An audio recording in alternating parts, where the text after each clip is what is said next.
மக்களே, ஏழைகளுக்கு உதவி பண்ணா இப்படியெல்லாம் கூட பேசுவாங்களா அப்படின்னு சொல்ற மாதிரி தான் இருக்கு.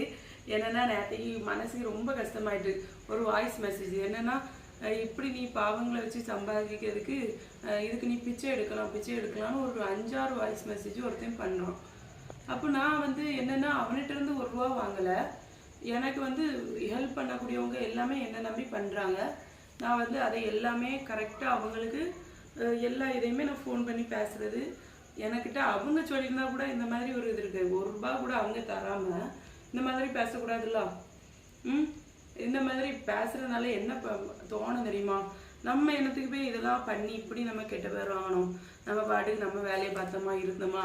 அதான் சில அக்கமார்கள்லாம் இருக்காங்கல்ல நம்ம ஊர்லேயே, அதே போல் இருக்கணும். அதான் கொள்ளலாம். நம்ம கிடந்து இப்படி கஷ்டப்பட்டு இப்படி கெட்ட பேர் என்னத்துக்கு அப்படின்னு. ஆனாலும் நம்ம அவன் பேசினான்னு சொல்லிட்டு பின்னடிக்க விடாது.